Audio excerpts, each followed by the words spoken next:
All right. Well, welcome back to another episode of Behind the Shield. I'm your host, Jason Shropshire. And today I've got our good friend, Andrew Plato, with us.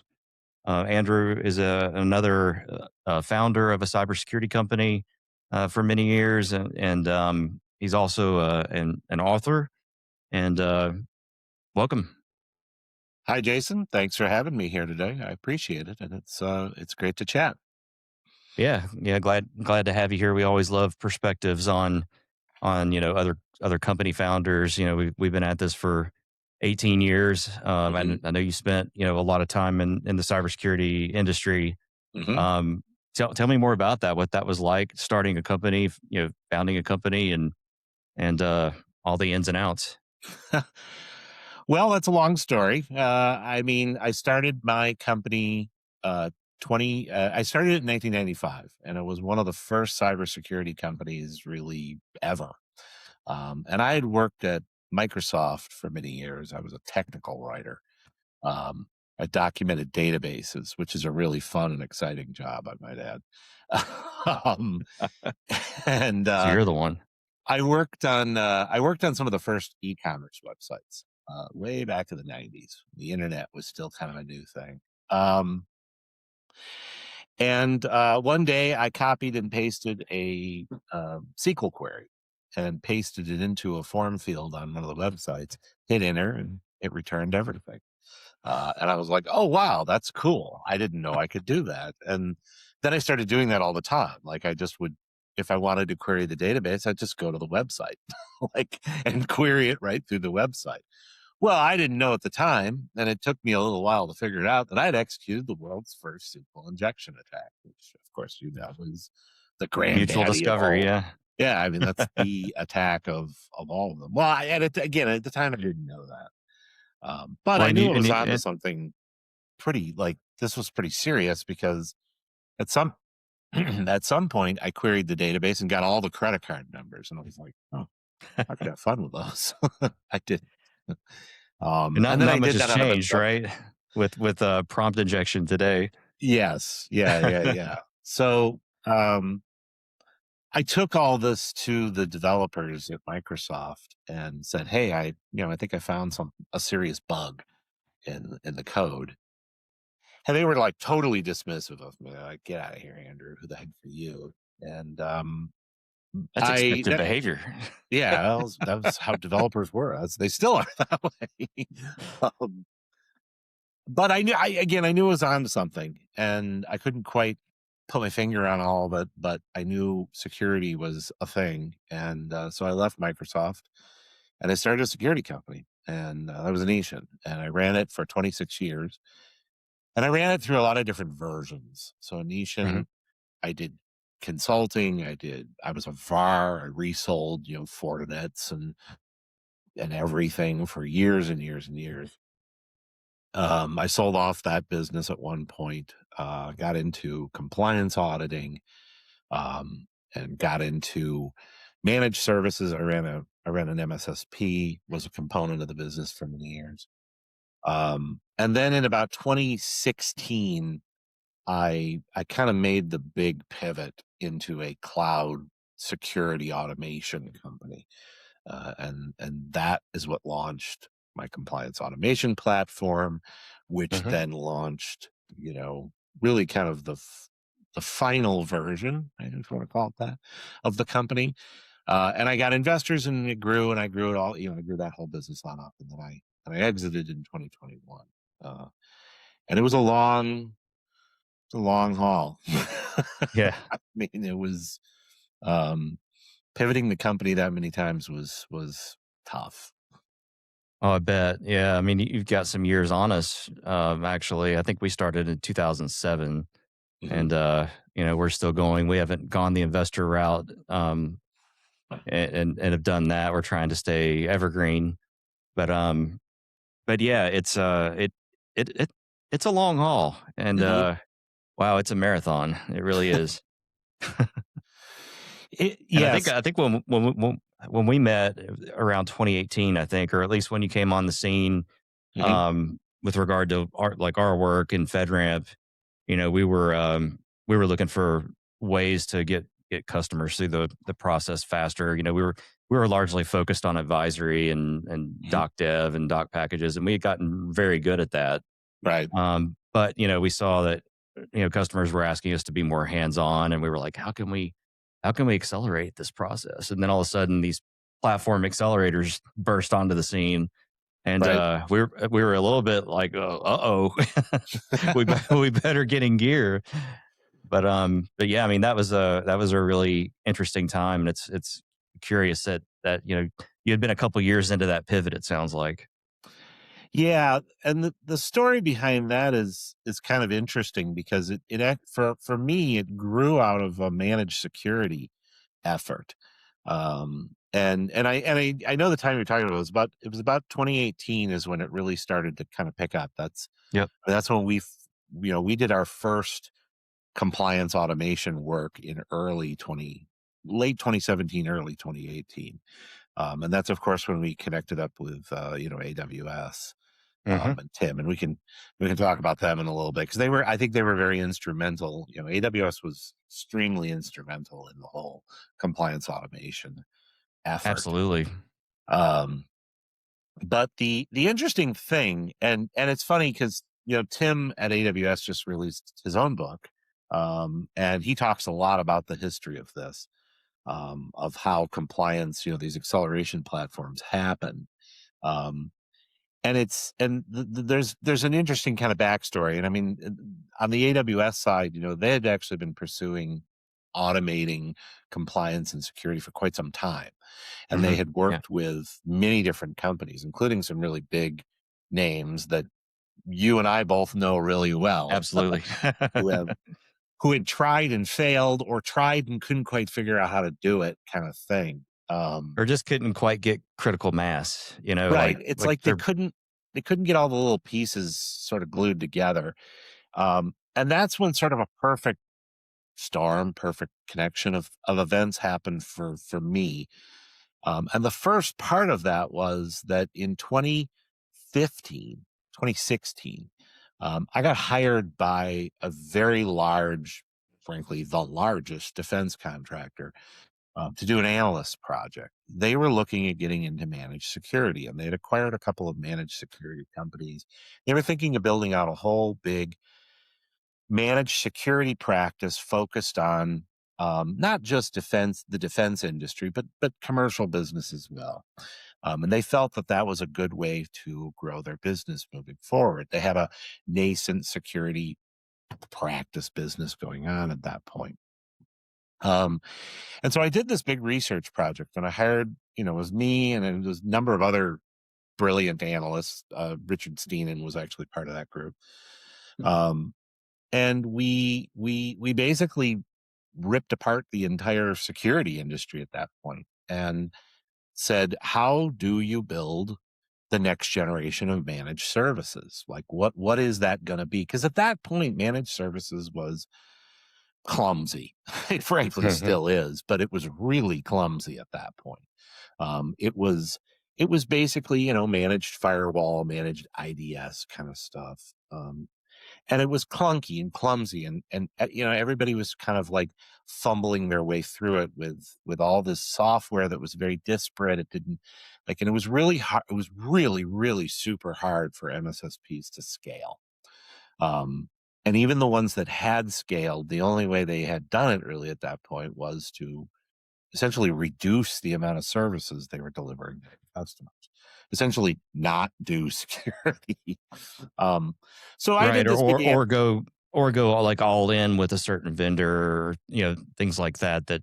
Yeah. right, And or I remember around that time, like I got really interested in SOAR. If you remember that, security yeah, orchestration automation. And until I started looking at like every deployment that I came across, was not working, not, right. not well implemented, and eventually I had clients that just sort of like shrugged it off and gave up on it. Yeah, I used to call that the knack problem because of network access control, which was a technology that's been around for a while. But NACs all have the exact same problem, which every single implementation is a one-off. Everything is Hmm. bespoke. There is no standard, consistent sort of implementation of those. And the entire implementation becomes a management of exceptions, of which there are an unlimited number of Too them. many. And so the management overhead just becomes a nightmare because there's just so much bespoke stuff going on. And that was exactly the problem that was facing almost every MSSP. Every customer is essentially bespoke. And that was exactly the problem that this defense contractor was worried about. Like, we don't want to build, we don't want to go into this business and have something that is fundamentally unscalable. So how do we scale it? That was their sort of core question. And the answer to that was frankly very emergent at that time, which was to automate everything, to automate the deployment, the integration. But I think the biggest change, the biggest recommendation that came out of this report that we gave them was that almost every MSSP at that point, in essence, was always trying to go to the customer. And in essence, they were trying to kind of put stuff into the customer's environment to run and manage things. And I think anybody who's worked in security for more than a few minutes knows that pretty much every organization that you go into is a complete and total mess. Like, because Absolutely. they're built, networks and infrastructure and enterprises are built over, years, decades, and they're always this piecemeal, there's a little of Especially this the and a little of acquisition that. companies that grow by acquisition and start to, Yep. knit the network together. And Right. it's, yeah, I mean, yes, they're a mess. absolutely. And trying to manage that in a consistent manner is virtually impossible. So one of the strategies that we had come up with for this defense contractor was, rather than you move into their environment, you move them into your environment. So you build an environment and then basically relocate their core services. And this wasn't necessarily going to work for, like, you know, endpoint desktops, but for core critical systems, particularly like defense systems. Mhm. This was a very viable model. So rather than trying to fix what was in place, you get your customer to move into your environment, which is already pristine and perfect. And you've built from an automated template that already implements all of the known good security controls. Um, and that was like a big shift in thinking about how to do everything. And that was one of the core recommendations that came out of this report that I wrote in 2016. Um, so I delivered that report. I delivered all these insights, and there was a lot more to it. It was not just that; it was also knowing how to piece together the right technologies. How do you put together things? How do you automate them? What does the automation look like? How do you manage and monitor that in an automated fashion? Like, it was adopting a lot of the techniques that AWS and other kind of innovative companies at the time had been using, to essentially push people out of much of the work. Like, get the manual processes out, automate everything, automate collection, automate controls, automate everything Mhm. becomes code rather than, some random guy sitting there twiddling with things. Um, anyways, I released this report. I gave it to the defense contractor. They were, just screaming, "Did we love it?" But they ended up deciding to go a totally different direction, and there's a lot of reasons for that. And there's really nothing to do with my report. It has more to do with the political Like scene at the time. shelfware, Which, but it gave you some um, great insights, I bet. yeah, and so they were like, "Yeah, we're not going to do that. We're going to go this other way. Thanks. Have a nice day, Andrew." Okay, whatever. That is what it is. Well, I still had all the knowledge in my head. Even though they paid for the report, the Yeah, intelligence was still you in my benefited head. from it. Um, And I thought, well, if they're not going to do it, then I'll do it. And I started down that path of automating things. And at the time, we were a consulting company doing, PCI audits, and we had a really stable, good relationship with AWS as a consultant at that point. And we had this managed security business, but it wasn't that big. I mean, it was a smaller component of our business. Um, and I thought, well, I'll build it. And this is interesting. I'll just, so we just launched in and started building these automated platforms and automated environments and automated. And I did it originally to be a man to grow my managed security business. Uh-huh. Um, and it was weird because I would go out and bid on managed security agreements, and we won a few, we lost plenty. um, Yeah. It's but super competitive.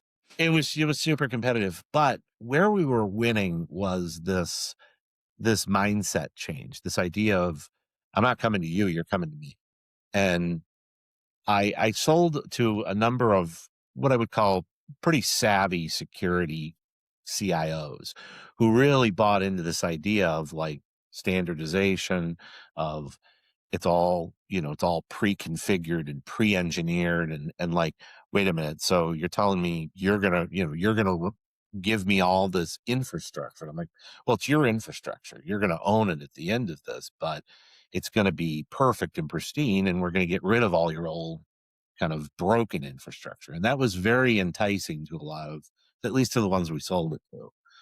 Nice. Um, and it was enticing to AWS. And that was just about the time that Tim Sandage came to me and he says, "Hey, we're trying to do this thing.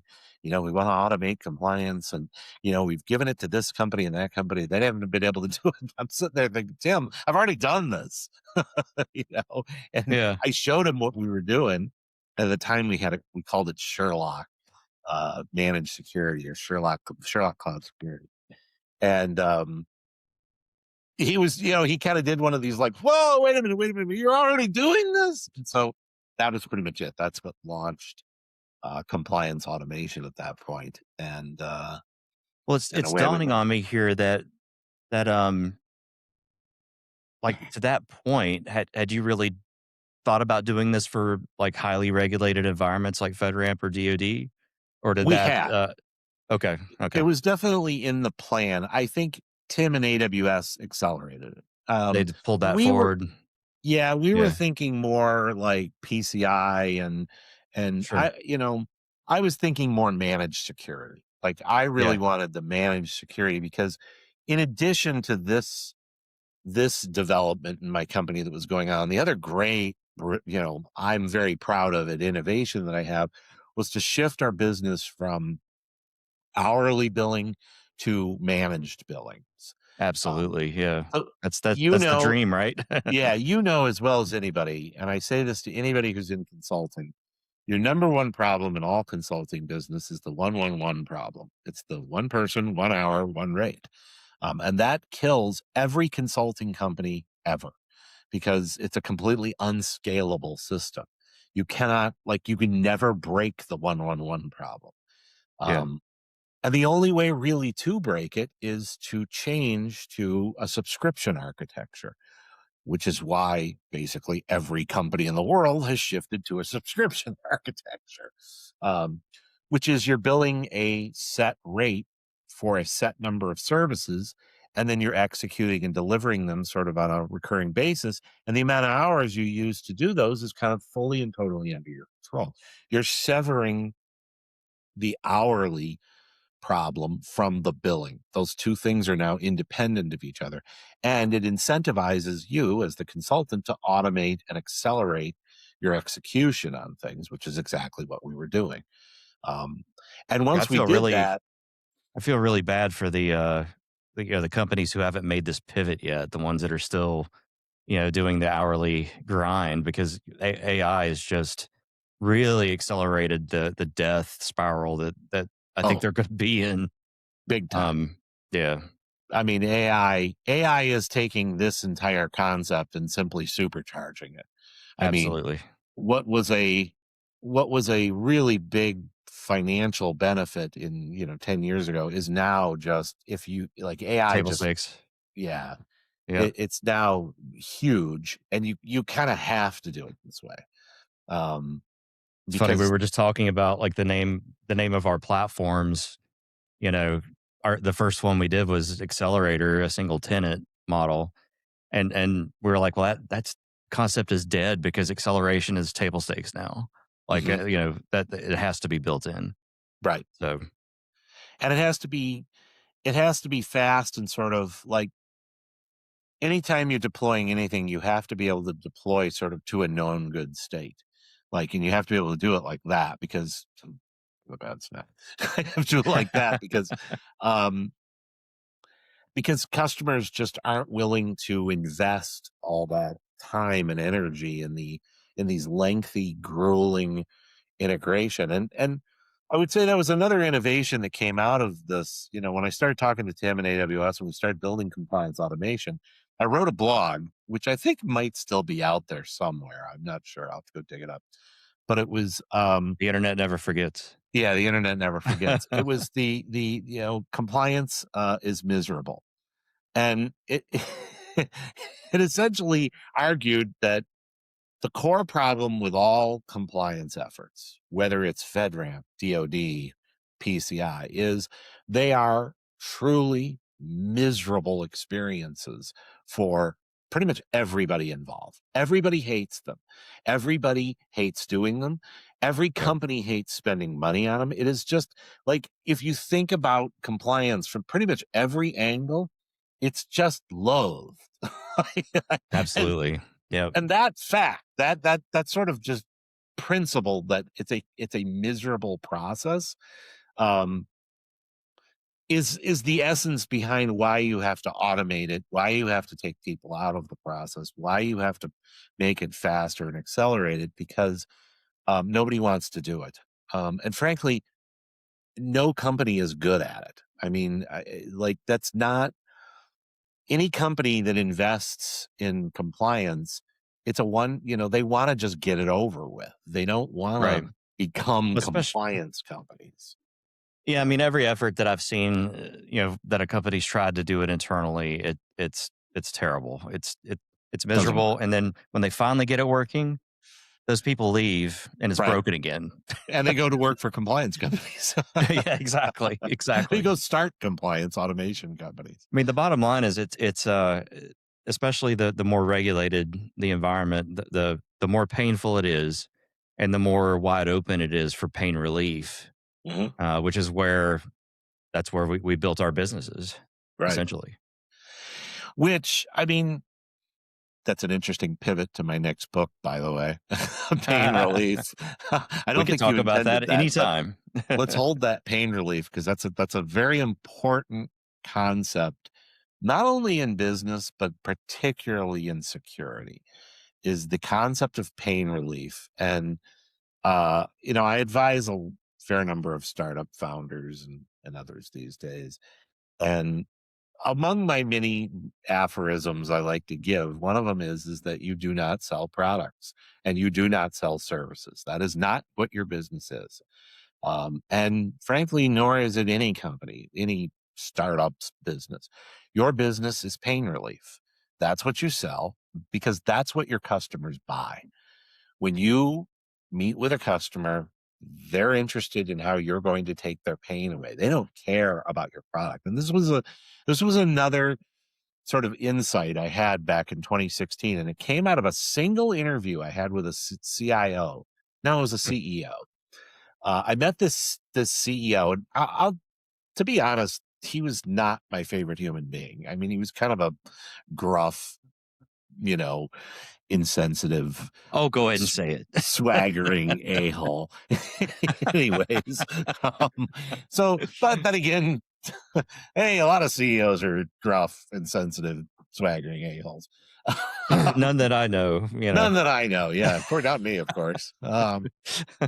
Anyways, I had this conversation about security with him, right? He was, and he said something to me that just stuck in my head, which he says, I don't give a shit about those products. I don't care. I don't care what you use. I have no interest.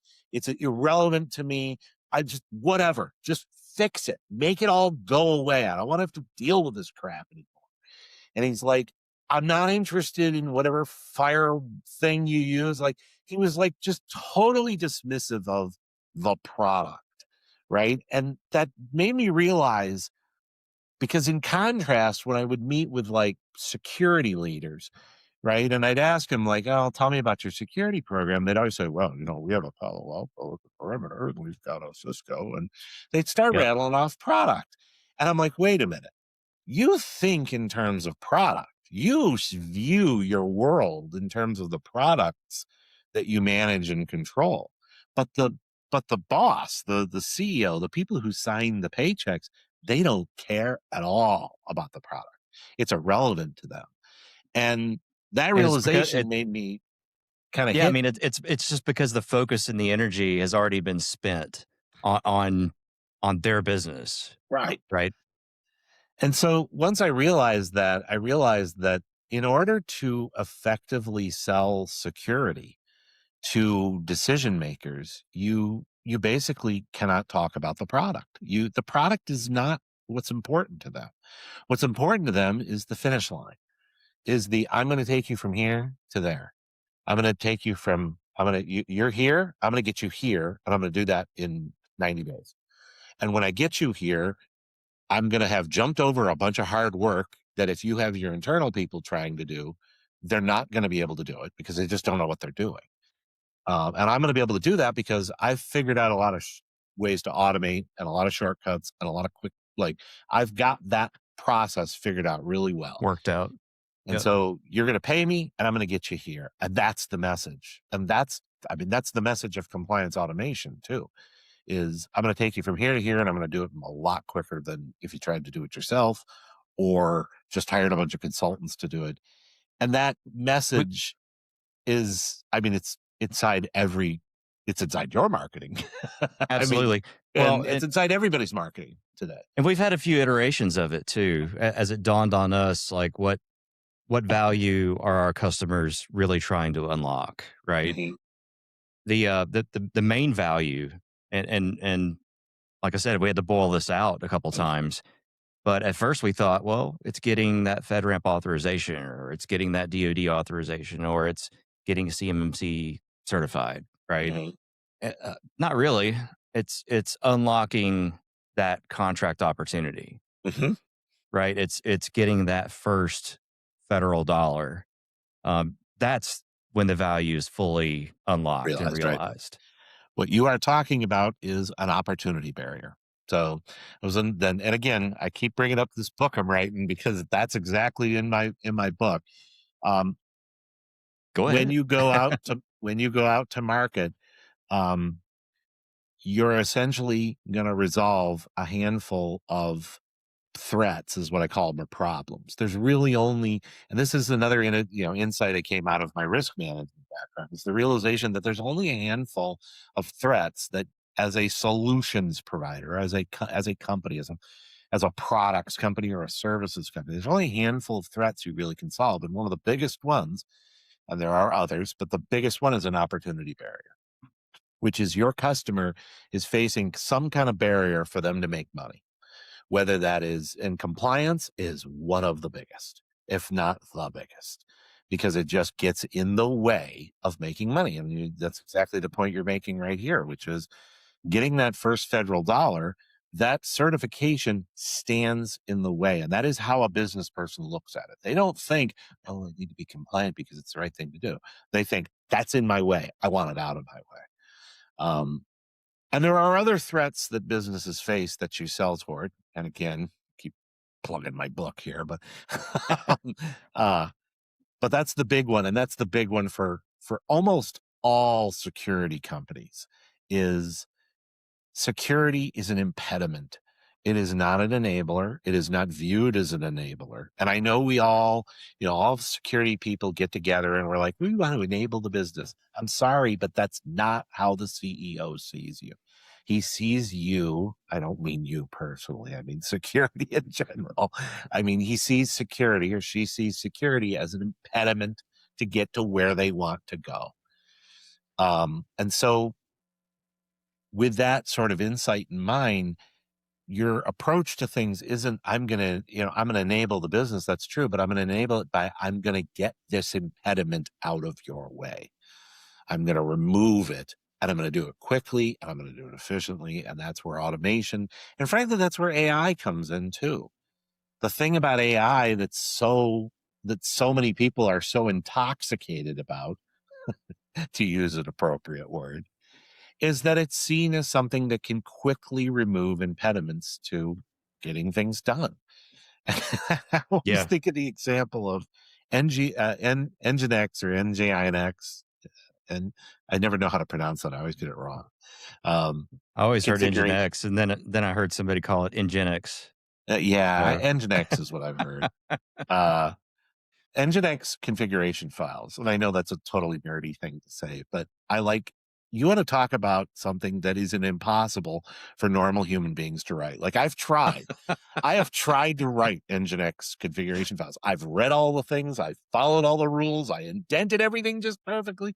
And I can tell you that you can burn 1,000,000,000,000 hours trying to write those damn things. It doesn't matter how many times you iterate on them, you can never seem to get the little figure, you got to get the little colon here.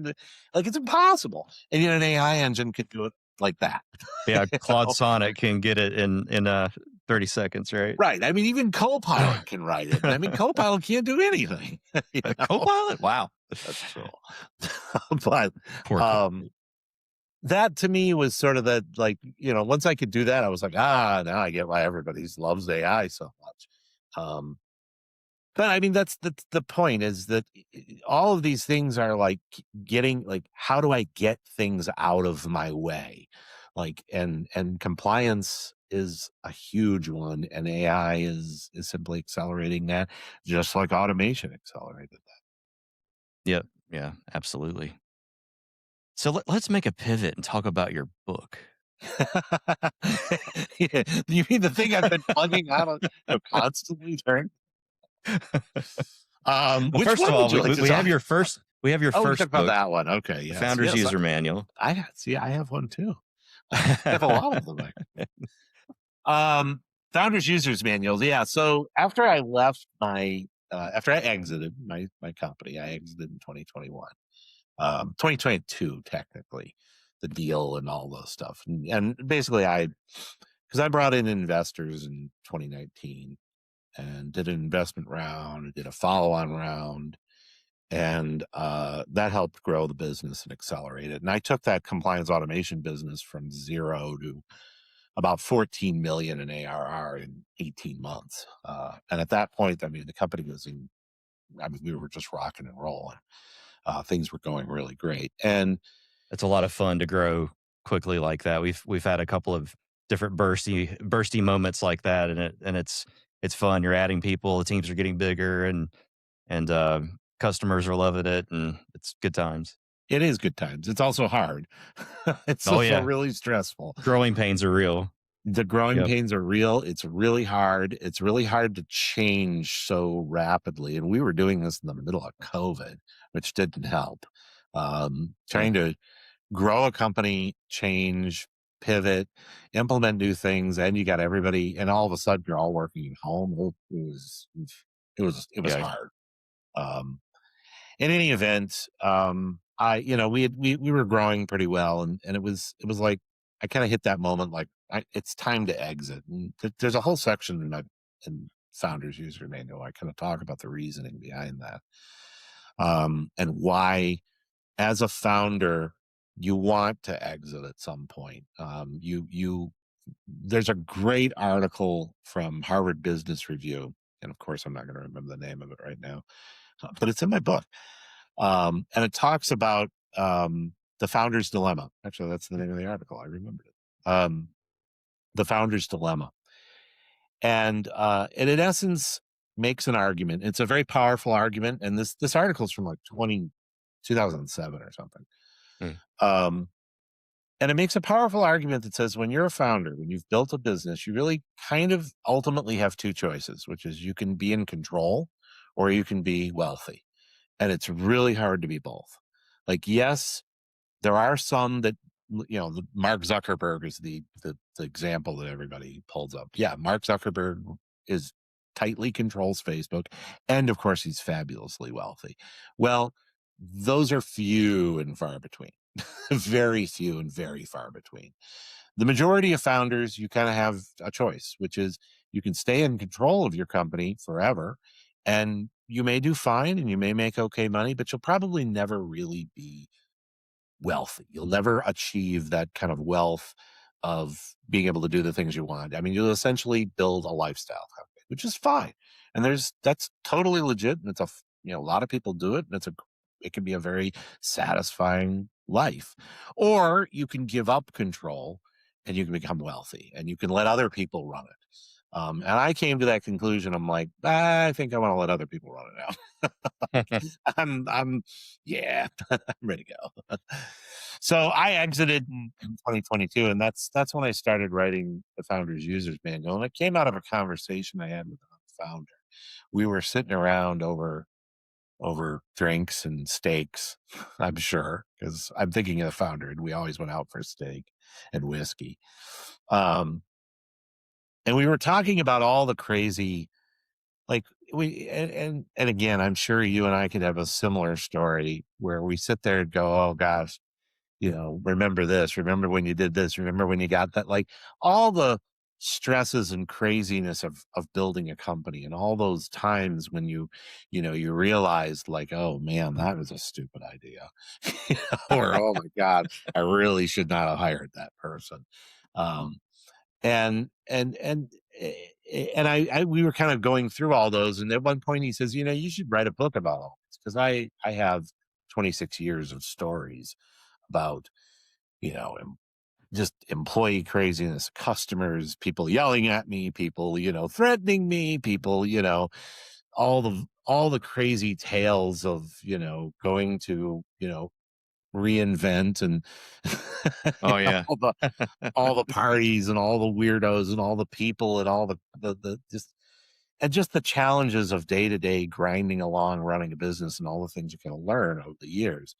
Um, and I learned a lot because, in essence, I had made pretty much every mistake there is. I mean, any mistake you could think of to build a business, I made that mistake at one point. I hired the wrong people. I said the wrong things. I did the wrong things. I bought the wrong. I mean, like I did everything wrong once. Um, and so that became the basis of the book. Was I've did it wrong. Here's how to do it right. And here are the Yeah. key things and the lessons I've learned over the years of running a business. Um, and a lot of it comes from my experience. Some of it comes from research. Some of it came from my own CEO coaching I've done and did. But and that's what the book's about. Yeah. Love it. Yeah. I've gained some insight from it. Love the section where you talk about, getting paid. Like what that's taken at some times. And, I don't know, just to give listeners kind of a quick overview of some insights there. So it's I've talked about this sometimes with other founders. Like you're a lot of founders get stuck on the product and they get stuck on what they're building, and they don't think about the business that they're building. Um, and you have to build that business. And when you're a founder and CEO, which is what I was not only running a company, I was also the founder of that company. So you're building it and managing it at the same time. And that's very different than just being a CEO who wanders in and takes over something else. Um, Yeah. you have to build it from the ground up. And in many cases, you're literally just inventing things out of thin Inventing air. it. Yeah. And that's tough. But there's so many of these operational things that you got to do. And one of the simple ones is you got to collect every single dime you bill all the time, every time, without fail.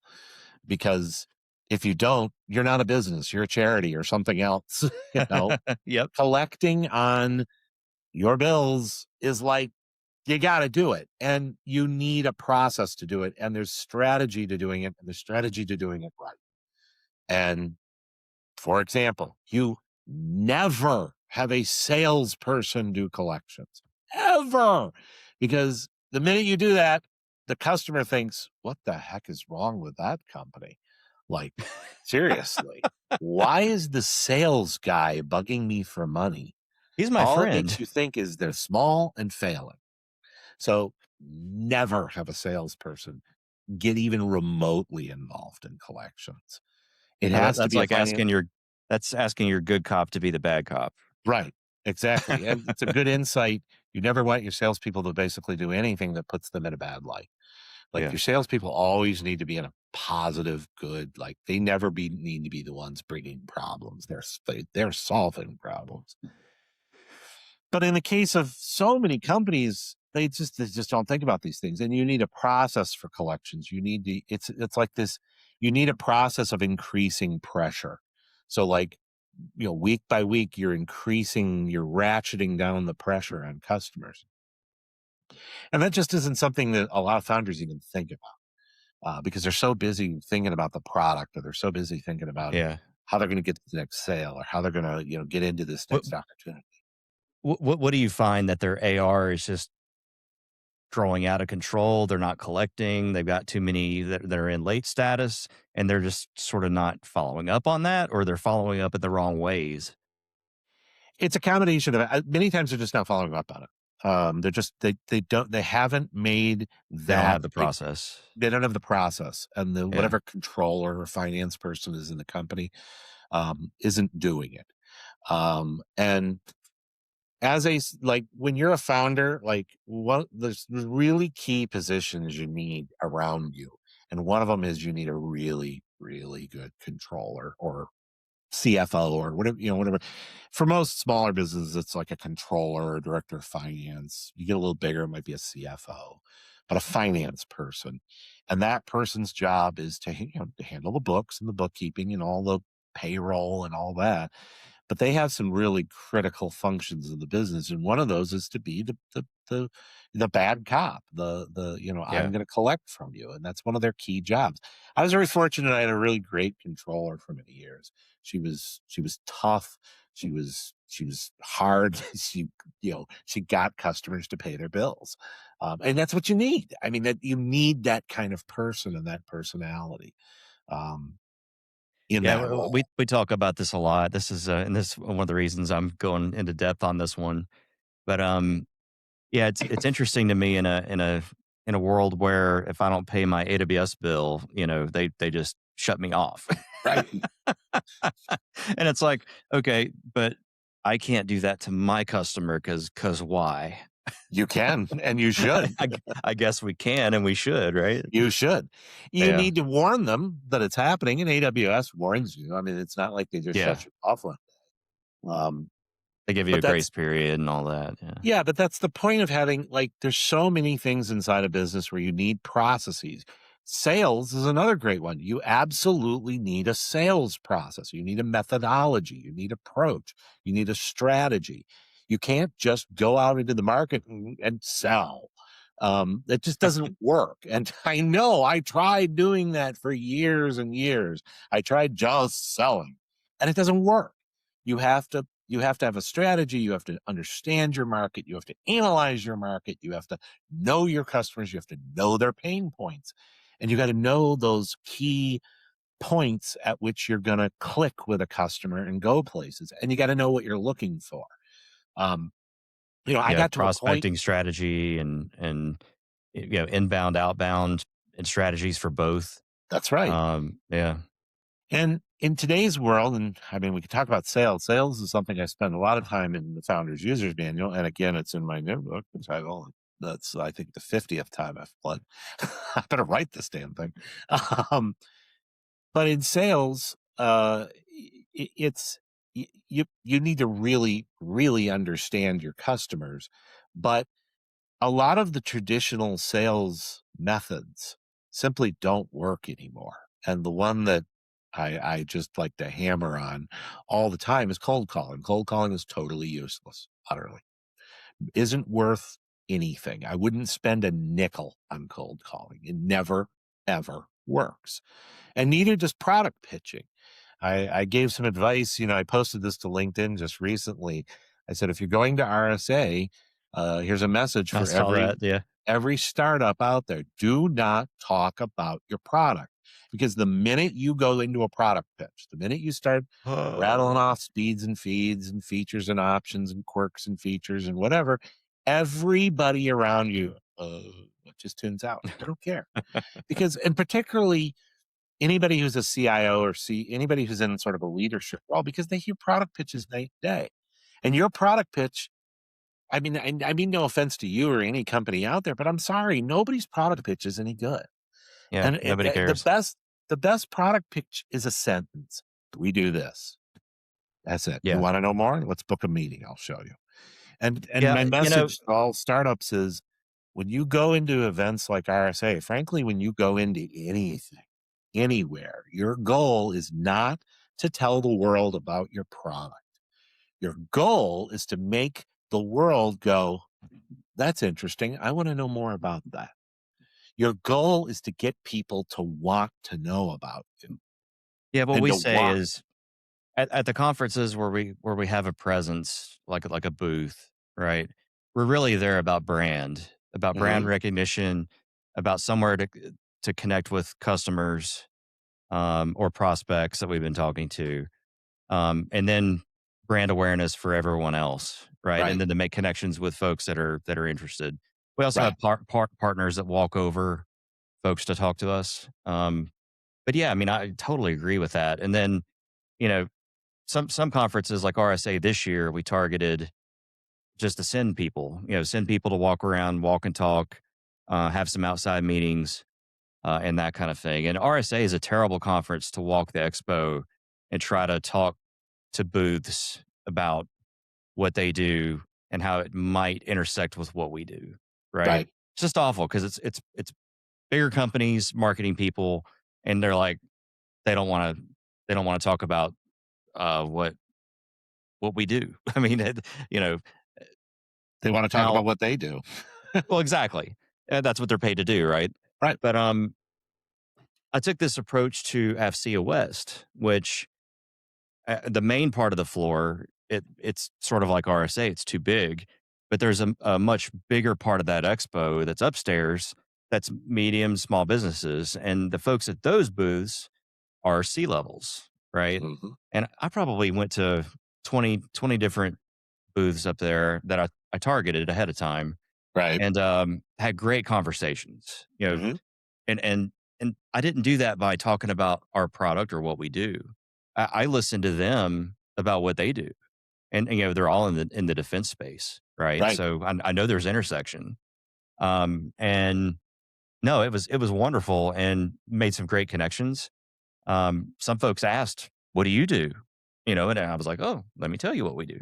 We help accelerate to get to aisle 4 and 5 in the DISA process." right, And, they're like, "Oh, that's interesting because we're platformed over here in Sea Army and in NAVSEA and these mhm, different defense clouds, and well, maybe they're interested in DISA or maybe they have an opportunity in FedRAMP."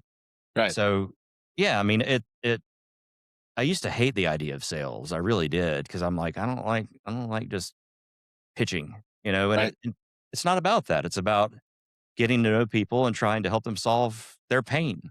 right, And and I could do that. right, and that's the message for every startup is that and every company that's out there, frankly, until you're a big company, until you're huge, until you're a Palo Alto or somebody like that, you have to constantly be differentiating yourself and making yourself interesting. And you're not interesting if you sound and look like everybody else. And I don't know how many startups they go to RSA and they spend all this money on marketing. They hire some marketing rock star, superstar, big shot. Oh, I worked with Microsoft back in the 1990s, and they put together these booths that make them look like a big company. And it's like, great, what's special about you? You just look like everybody else now. You sound like everybody else now. There's nothing unique about you. Why would I buy from a little dinky startup that looks and sounds like a big company when I could just buy from the big company that's already kind of got all the resources I want? And that's the challenge is that when you go into the marketplace as a small business or a startup, the odds are fundamentally against you in every dimension. Your competitors have every advantage. They have the people, they have the resources, they have the name recognition, they have the branding. They can just throw millions and billions at things. You can't. You don't have any of those resources. So your only advantage, your only way that you can even the odds, as I like to say, is to be different, to be unique, to sound interesting to people, to say something to them that makes them go, oh, that's an interesting idea. I kind of like that. Yeah, let's talk about that some more, to pique their interest so they want to know more about you. And then they come to you. Because once a Love customer that. or prospect comes to you, they're receptive. They're willing to hear you. They're willing to Yeah. hear your innovations. When you go to them, forget it. They have no interest. You're just another vendor in the pool of vendors. And I learned Yeah. this from the VAR world. Um, Right. this was a lesson I figured out about being a VAR, that it didn't matter if I had the smartest, bestest people. It didn't matter if I was a genius company that could solve every single problem my customer had.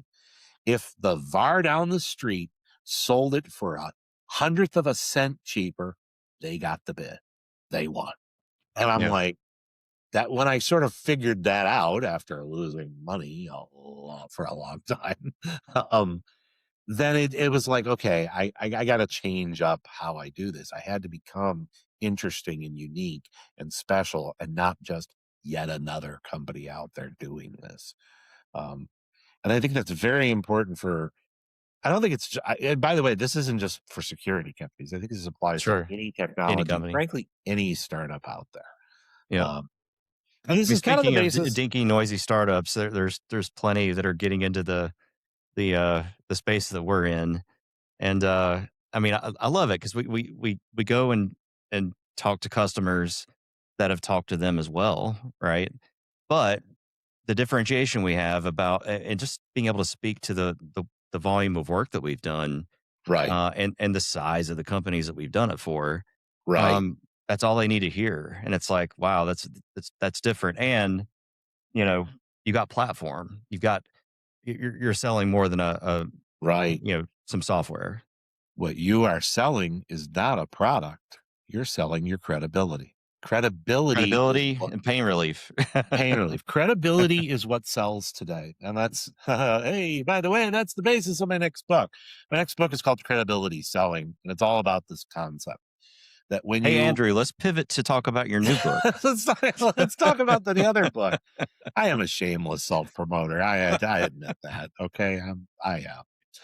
Um, uh, in today's world, that's how you sell. You sell credibility. You don't sell product. You don't sell features. And when you adopt a credibility selling technique, a lot changes. A lot of traditional strategies, they invert, they change completely. And the big one, the big inversion that, and I just coached another company on this, like just this last week, and I coached an MSSP a while back ago on this. They did exactly what I said, and their business just skyrocketed. So I know it works. Um, you you change the relationship between salespeople and subject matter experts. Traditional salespeople lead the effort. The salesperson is in charge of the deal, they're in charge of the opportunity. They run the sales process.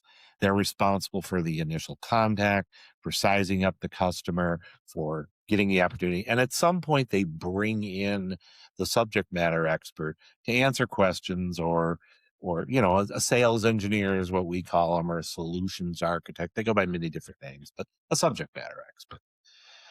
And that's your traditional sales model, and that's what VARs do. That's what most technology companies do. That's what a lot of startups do. Is you have salespeople and you have subject matter experts. In credibility sales, you flip those two. The subject matter expert is leading the sales expert as process. They Yeah, are in charge of that initial engagement. They're the ones, and that's, I mean, in an essence, that's how we that's operate, yeah, actually. that's you. That's who you are. It's often the founder, by the way, but not always, um, or a founder. Uh, Yeah, I mean, Particularly in startups, it's you're leading with that, like you just did, the making credibility. relationships, talking about what you do. You're selling your credibility to everybody around you. You're saying, look, I know what the hell I'm talking about. I'm in this. I do this. I'm an expert. I live and breathe this every day. And so you're attracting people to your company, not because you have this awesome platform, because that's not what's going to make them come to you. What's going to make them come to you is they're like, Jason, he's a smart guy. He knows what the hell he's doing. He's got it figured Well, out. he's a smart guy, and he's built a company around it too, right? He's built a I company. mean, well, one thing Gary has talked about for years is that he spent years growing his career at Booz Allen. He was there a couple different stints, and he had very large businesses within Booz Allen with very important clients. And he's like, you know what? I could just go out on my own, hang my shingle, and start building the same thing, right? And the reality was he didn't have the Booz Allen name behind him Right. when he struck Because out on his own. at And Booz and Allen, it wasn't Gary that they were buying Booz Allen, and Gary had to me, then build everything else around that, including hiring guys like Jason. You have to build you're right, you have to build everything around that. It's more than because and again, think about this, you go out into RSA, right? And you're sitting next to the Palo Alto booth, and then it's, startup booth, right? Palo Alto has got 50 people in their booth. It's the size of a small city. They've got, we can solve every problem you've ever had with our Palo Alto, blah, blah, blah, blah. They've got everything and it's all big and glossy and they're huge and massive. And people go to the Palo Alto booth because they're buying Palo Alto. They don't care who works there. They don't care about the salesperson because the name is what gives Palo Alto credibility. Instantaneous credibility comes out of that name, comes out of their reputation, comes out of when you're a startup, you have none of that. You have absolutely none of that. They're like, who the hell are you? know? yeah, yeah. I And mean, so you I've have to felt the build sting of losing some deals before just because of brand recognition. right, It goes back to that old saying like no CIO got fired for buying Microsoft, right? right. Like, yeah, I remember when it was IBM, but yeah, same principle. So nobody got fired for buying IBM. Yes, exactly. And so you walk into the market at a fundamental disadvantage, and that's gets into this idea of you have to, as I like to call it, change the conditions of the test, which was pulled from my favorite movie, Star Trek 2. This idea that you can't you cannot play your competitor's game. You have to make them play your game. And if you play your competitor's game, you lose because they have all the odds stacked in their favorites. One of the reasons why I absolutely do not like to gamble. I do not gamble. I do not go to casinos. There's a simple rule. The odds are against me. it's I'm stacked not going to against you. play a game where the odds are against me. The house Like never loses. right. I'm always at a disadvantage and I can't change those odds. I mean, yeah, I can learn how to count cards and I can become better, but realistically, I'm only going to improve my odds slightly. I don't Yeah, have the ability to I'm change not that those smart. odds in any significant way. Um, so why would I do that? And same Right. principle with being a startup. Don't go into the market and just say, I'm going to ram my head against my competitors because you lose, they win. You have Agreed. to you have to get them to play a different game, a game where the odds are in your favor, or at least the odds are even, which again comes from Star Trek 2. At the end, sauce for the goose, the odds will be even. You pull the Reliant into the anyways, I'm sorry, I'm a Star It's Trek nerd. it's just playing, to me, it's playing the game we've always played, right? And it's not, there are those out there that are selling shortcuts to this stuff and saying it's going to be easy. And I'm like, well, the bottom line is security is still hard, right? Very Security's much still so. hard. Um, yeah, I think we definitely have a better way, and I totally agree that your concept of what we call now platform engineering, come to us, right? Right, Because we've um, uh, built this environment in a very opinionated way and built the tools in such a way that the automations are there and we built wrapper applications around it so that we have full visibility, and believe us, this is our business. We can manage it better than you. right, And customers love that. They love that you know what, for that wacky federal stuff, those are my people. right, And they're fixing it for me. They've got this going. they helped me get the authorization and importantly, that first federal dollar. Right. Um, but yeah, That's the roofer dilemma. That's what I call it, the roofer's dilemma, which is I am intellectually and physically capable of putting a roof on a house.